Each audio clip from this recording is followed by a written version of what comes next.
એક વકીલે પોતાનો કૂવો એક ગુરુજીને વેચ્યા પછી ગુરુજીને કહ્યું, સર, મેં તમને કૂવો વેચ્યો છે, પાણી નહીં. જો તમે પાણીનો ઉપયોગ કરવા માંગતા હો તો તમારે અલગથી પૈસા આપવા પડશે. આટલું સાંભળતા જ ગુરુજીએ હસીને જવાબ આપ્યો, હા, હું તમારી પાસે આવવાનો જ હતો. શું વકીલ પોતાના હેતુમાં સફળ થઈ શકશે કે ગુરુજી તેને પાઠ ભણાવશે? આ વાર્તાની શરૂઆત શાંતિથી થાય છે, જ્યાં ત્યાં સૂરજની છેલ્લી કિરણો કૂવાના પાણી પર ચમકી રહી હતી. ત્યાં જ એક વિચિત્ર ઘટના બની. આ વાર્તા ફક્ત એક કૂવા અને પાણીની નથી, પરંતુ જ્ઞાન અને ચતુરાઈની છે, જે તમને વિચારવા પર મજબૂર કરી દે છે કે કેવી રીતે એક સામાન્ય કૂવાનો સોદો બુદ્ધિની એક એવી લડાઈમાં બદલાઈ ગયો, જેણે સદીઓ જૂની કહેવતને સાચી કરી બતાવી. ગામના પ્રતિષ્ઠિત વકીલ તેમની તીક્ષ્ણ બુદ્ધિ અને કાયદાકીય દાવપેચ માટે જાણીતા હતા.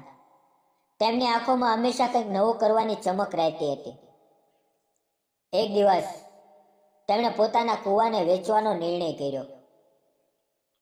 આ કૂવો ગામના કેન્દ્રમાં હતો અને ઉનાળામાં પાણીની અછત હોય ત્યારે સૌની તરસ છુપાવતો હતો. વકીલને લાગ્યું કે આ થોડા વધારાના પૈસા કમાવાની સારી તક છે, અને તેમણે તેને ગામના સૌથી આદરણીય ગુરુજીને વેચવાનું નક્કી કર્યું. ગુરુજી તેમની સાદગી, પ્રમાણિકતા અને અપાર જ્ઞાન માટે પ્રખ્યાત હતા. તેમના ભણાવેલા ઘણા બાળકો આજે મોટા મોટા શહેરમાં નામ કમાવી રહ્યા હતા. વકીલે વિચાર્યું કે ગુરુજી માટે આ કૂવો એક સારી સંપત્તિ હશે, અને સૌને નક્કી થઈ ગયું. ગુરુજીએ જરાય ખચકાટ વિના કૂવો ખરીદી લીધો, કારણ કે તેઓ જાણતા હતા કે તે ગામ માટે કેટલું મહત્વપૂર્ણ છે. પરંતુ શું આ સોદો એટલો સરળ હતો જેટલો તે લાગતો હતો? આગળ શું થવાનું હતું તેની કોઈને ખબર નહોતી. સોદો થયાને 2 દિવસ પછી વકીલ ગુરુજીના ઘરે પહોંચ્યા. તેમના ચહેરા પર એક હળવું સ્મિત હતું, પણ આંખોમાં ચાલાકી સ્પષ્ટ દેખાતી હતી. ગુરુજી તેમને જોઈને ખુશ થયા અને બેસવા માટે કહ્યું. વકીલે બેસીને પાણી પીધું અને પછી એ જ સંવાદ શરૂ થયો, જે આપણે આપણી વાર્તાની શરૂઆતમાં જોયો હતો. સર, મેં તમને કૂવો તો વેચી દીધો છે, પણ તેમાં ભરેલું પાણી નહીં, પાણી મારું છે. ગુરુજીએ વકીલની વાત સાંભળીને માત્ર સ્મિત કર્યું. વકીલને લાગ્યું કે તેમનો દાવ સફળ થઈ રહ્યો છે, અને તેમણે પોતાની વાત ચાલુ રાખી. શું વકીલ પોતાની આ નવી ચાલમાં સફળ થઈ શકશે, કે પછી ગુરુજી પાસે તેનો કોઈ અણધાર્યો જવાબ હશે? વકીલે પોતાની વાત આગળ વધારતા કહ્યું, જો તમે આ પાણીનો ઉપયોગ કરવા માંગતા હો તો તમારે તેના માટે વધારાના પૈસા ચૂકવવા પડશે. વકીલના આ અવાજમાં આત્મવિશ્વાસ હતો, જાણે તે જાણતો હતો કે ગુરુજી તેમની વાત માની જ લેશે. ગુરુજીએ તેની વાત ધ્યાનથી સાંભળી, પણ તેમના ચહેરા પર સહેજ પણ ચિંતાની રેખા નહોતી. વકીલે વિચાર્યું, કદાચ ગુરુજીએ તેમની વાત સમજાઈ નથી. તેથી તેણે થોડો વધુ ભાર મૂકતા કહ્યું, આ કાયદેસર છે ગુરુજી. અમે ફક્ત કૂવાનો સોદો કર્યો હતો, પાણીનો નહીં. ગામના કેટલાક લોકો જે ત્યાંથી પસાર થઈ રહ્યા હતા, તેઓ પણ રોકાઈને આ અનોખી દલીલ સાંભળવા લાગ્યા. તેમને લાગ્યું કે વકીલ સાહેબે ગુરુજીને ફસાવી દીધા છે. શું વકીલની આ ચાલાકી ગુરુજીને ફસાવી દેશે, કે પછી જ્ઞાનનું પલડું ભારે પડશે? ગુરુજીએ વકીલની વાત પૂરી થવા દીધી, અને પછી તેમણે ધીમેથી સ્મિત કર્યું. તેમના સ્મિતમાં એક વિચિત્ર શાંતિ અને આત્મવિશ્વાસ હતો, જેણે વકીલને થોડો પરેશાન કરી દીધો. વકીલને લાગ્યું કદાચ ગુરુજી તેમની વાતનો વિરોધ કરશે, પરંતુ ગુરુજીએ એક એવો જવાબ આપ્યો જેની વકીલે ક્યારેય કલ્પના પણ નહોતી કરી. ગુરુજીની આંખોમાં આવી ચમક હતી જે તેમના ઊંડા જ્ઞાન અને અનુભવને દર્શાવી રહી હતી. તેણે ધીમે ધીમે માથું હલાવ્યું, જાણે કે તે વકીલની ચાલને પહેલેથી જ સમજી ચૂક્યા હોય. ગુરુજીનું આ રહસ્યમય સ્મિત શું છુપાવી રહ્યું હતું? ગુરુજીએ શાંત સ્વરે કહ્યું, હા, હું તમારી પાસે આવવાનો જ હતો. વકીલ તેમની વાત સાંભળીને ચોંકી ગયા. તેમને સમજાતું નહોતું કે ગુરુજી કઈ બાબત વિશે વાત કરી રહ્યા છે. ગુરુજીએ પોતાની વાત ચાલુ રાખતા કહ્યું, હું તમને કહેવાનો જ હતો કે તમે તમારું પાણી મારા કૂવામાંથી કાઢી લો. વકીલનો ચહેરો ઉતરી ગયો.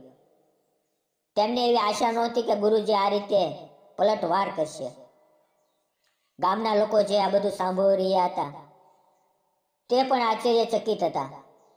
તેમને લાગ્યું કે હવે વાર્તામાં કંઈક નવો વળાંક આવવાનો છે. ગુરુજીના અવાજમાં હવે થોડી દ્રઢતા આવી ગઈ હતી.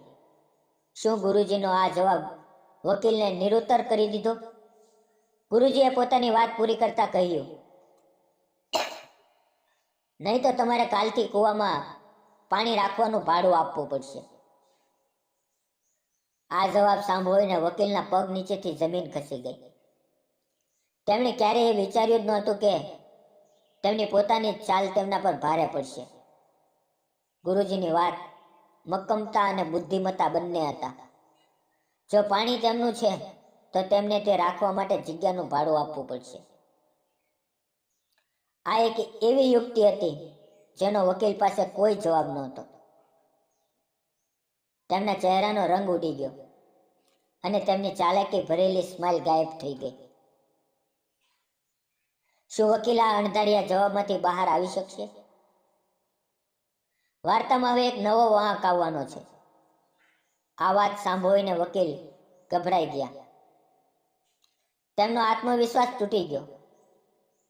તેમને પોતાની ભૂલનો અહેસાસ થયો. તેમની બધી ચાલાકી નિષ્ફળ ગઈ હતી. તે સમજી ગયા કે તેમણે એક એવી વ્યક્તિ સાથે ટકરાવ લીધો છે જેમનું જ્ઞાન તેમના કરતાં ઘણું ઊંડું છે.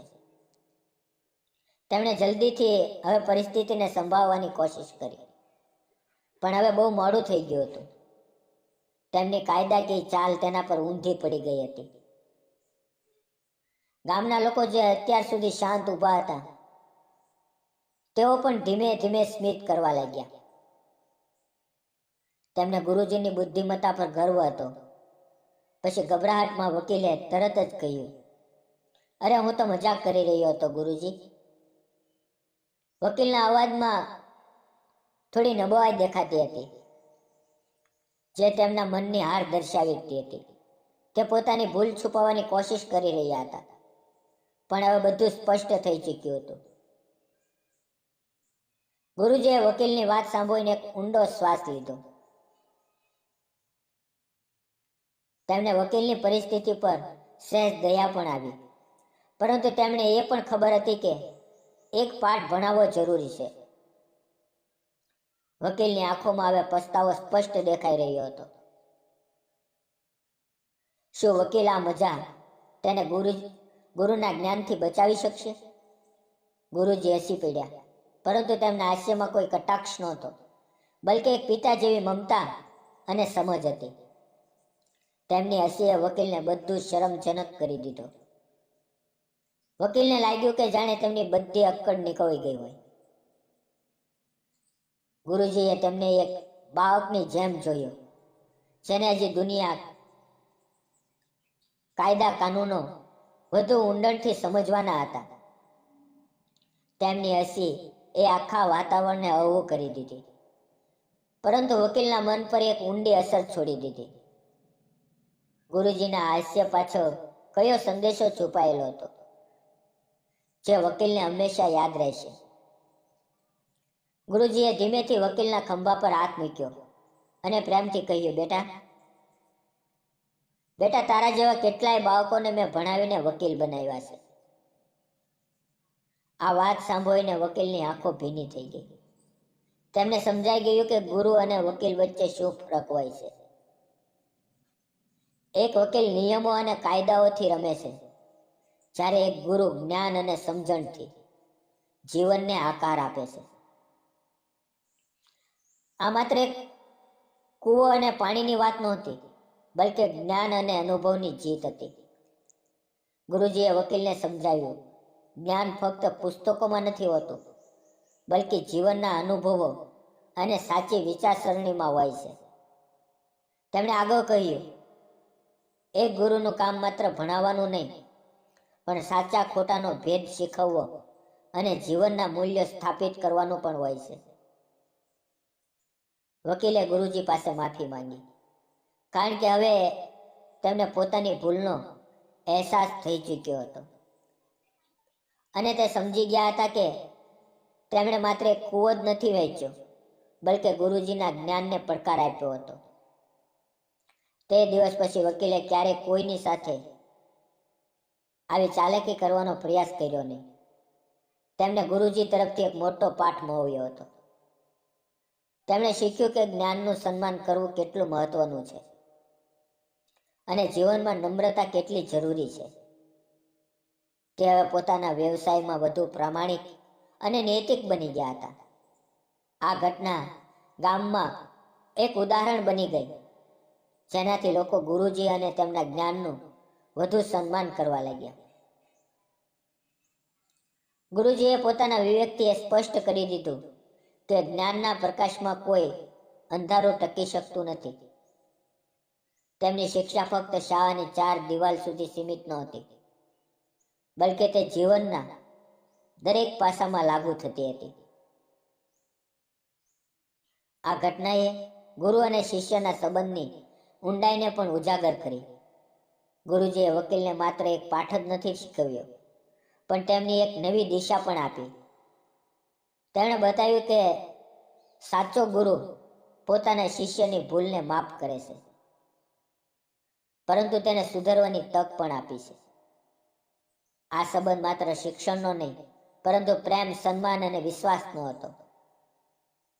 આ વાર્તાની સૌથી મોટી શીખ, મિત્રો, એ છે કે જીવનમાં આપણે જે કંઈ પણ શીખીએ છીએ તે ફક્ત ડિગ્રી કે પૈસા માટે ન હોવું જોઈએ, પરંતુ તે આપણને એક સારા માણસ બનાવવામાં મદદ કરવું જોઈએ. ગુરુનું સ્થાન હંમેશા સર્વોચ્ચ હોય છે, કારણ કે તેઓ આપણને માત્ર ભણાવતા નથી, પણ જીવન જીવવાનો સાચો રસ્તો પણ શીખવે છે. તેમની શિક્ષા આપણને અંધારામાંથી બહાર કાઢીને પ્રકાશ તરફ લઈ જાય છે. અંતમાં આ વાર્તા એક શાશ્વત સત્યનું પુનરાવર્ત કરે છે. ગુરુ ગુરુ જ હોય છે. તેમનું જ્ઞાન, તેમની સમજ અને તેમનો અનુભવ અમૂલ્ય છે. ત્યારે હંમેશા ગુરુનું સન્માન કરો અને તેમના બતાવેલા માર્ગ પર ચાલો, કારણ કે તે જ આપણને સાચા અર્થમાં સફળતા અને શાંતિ તરફ લઈ જાય છે. તો મિત્રો, આજની વાર્તા તમને કેવી લાગી? કોમેન્ટ બોક્સમાં જરૂર જણાવજો. જો તમને વાર્તા પસંદ આવી હોય તો વિડીયોને લાઈક કરજો અને વિડીયોને વધુમાં વધુ શેર કરજો. મિત્રો, આવી જ નવી નવી રસપ્રદ વાર્તાઓ સાંભળવા માટે અમારી ચેનલને જરૂરથી સબસ્ક્રાઈબ કરજો. અને હા, બેલ આઇકન દબાવવાનું ભૂલતા નહીં, જેથી તમે અમારી કોઈ પણ વાર્તા ચૂકશો નહીં. આપણે ફરી મળશું એક નવી વાર્તામાં. ત્યાં સુધી આવજો. વિડીયો પૂરો જોવા બદલ આપ સૌ મિત્રોનો દિલથી ધન્યવાદ.